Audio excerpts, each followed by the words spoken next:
পৃথিবীর সবথেকে ক্ষমতাধর দেশের তালিকায় মাত্র 7 মাসে 123তম থেকে উঠে এলো 47তম অবস্থানে। বিশ্বমঞ্চে বাংলাদেশের দুর্দান্ত প্রত্যাবর্তন। বর্তমানে বাংলাদেশ বিশ্বের 47তম ক্ষমতাধর দেশ। বিশ্বের শক্তিশালী দেশের তালিকায় 47তম স্থানে উঠে এসেছে বাংলাদেশ।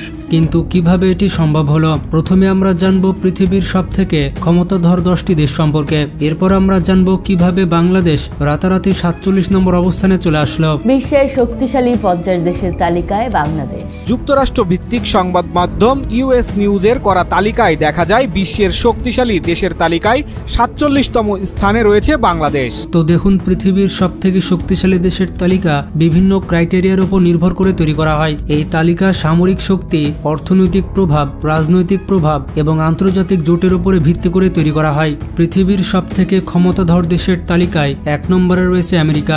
সামরিক, রাজনৈতিক, অর্থনৈতিক সব দিক থেকে পৃথিবীর 1 নম্বর ক্ষমতাধর দেশ হচ্ছে আমেরিকা। আমেরিকার জিডিপি হচ্ছে $30.34 ট্রিলিয়ন এবং আমেরিকার মোট জনসংখ্যা হচ্ছে 34 কোটি।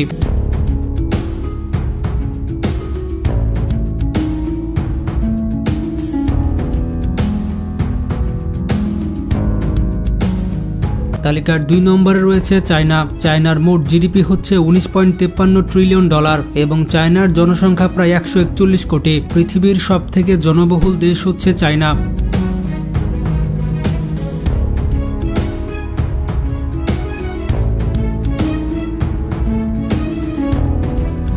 তিন নম্বরে রয়েছে রাশিয়া। পুরো পৃথিবীর সবথেকে ক্ষমতাধর দেশের তালিকায় 3য় অবস্থানে থাকবে পুতিনের রাশিয়া। ইউক্রেনের বিরুদ্ধে যুদ্ধরত দেশটির মোট জিডিপির পরিমাণ $2.2 ট্রিলিয়ন এবং রাশিয়ার মোট জনসংখ্যা হচ্ছে 8.5 কোটি।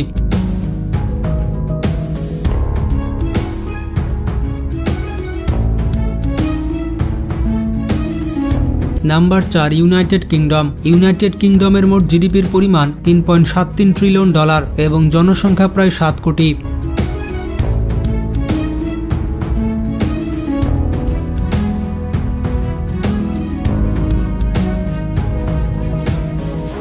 পৃথিবীর সবথেকে ক্ষমতাধর দেশের তালিকায় 5ম অবস্থানে রয়েছে জার্মানি। জার্মানির জিডিপি হচ্ছে $4.92 ট্রিলিয়ন এবং জার্মানির মোট জনসংখ্যা 8.50 কোটি।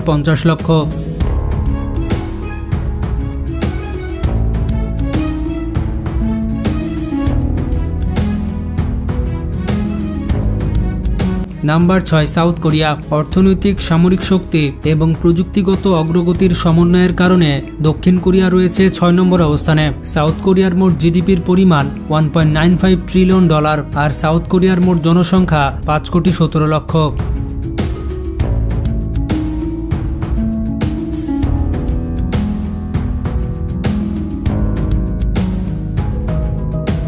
7 নম্বর অবস্থানে রয়েছে ফ্রান্স। ফ্রান্স দেশটির মোট জিডিপি হচ্ছে $3.28 ট্রিলিয়ন আর ফ্রান্সের মোট জনসংখ্যা হচ্ছে 6.65 কোটি।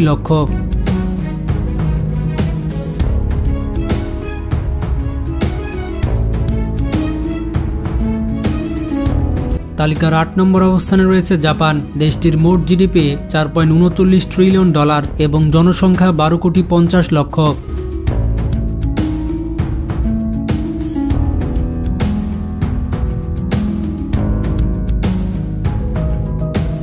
9 নম্বর অবস্থানে রয়েছে সৌদি আরব। পৃথিবীর সবথেকে ক্ষমতাধর দেশের তালিকায় 9 নম্বর অবস্থানে রয়েছে সৌদি আরব। সৌদি আরবের মোট জিডিপি $1.14 ট্রিলিয়ন এবং জনসংখ্যা 3.40 কোটি।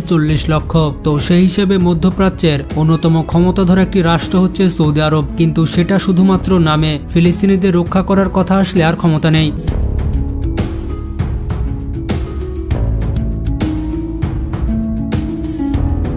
তালিকার 10 নম্বরে রয়েছে দখলদার ইসরায়েল। ইসরায়েলের মোট জিডিপি হচ্ছে $551 বিলিয়ন এবং ইসরায়েলের জনসংখ্যা হচ্ছে 94 লক্ষ।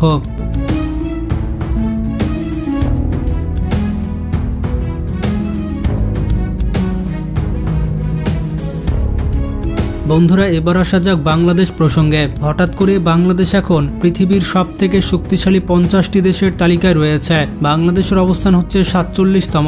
বর্তমান বিশ্বে প্রায় 200টির বেশি দেশ রয়েছে, তার মধ্যে বাংলাদেশ 47তম শক্তিশালী দেশ। এটা বাংলাদেশিদের জন্য গর্বের বিষয়। ডক্টর ইউনূসের জন্য ভিডিওটিতে একটি লাইক দিয়ে দেন এবং কমেন্টে লিখুন ডক্টর ইউনূস। বন্ধুরা, অবাক করা বিষয়টি হচ্ছে এই তালিকা প্রকাশ করেছে আমেরিকার একটি সংবাদ মাধ্যম। বন্ধুরা, এই খবরটি যদি শেখ হাসিনার আমলে প্রকাশ পেত তাহলে পুরো বাঙালি জাতিকে খাইছিল।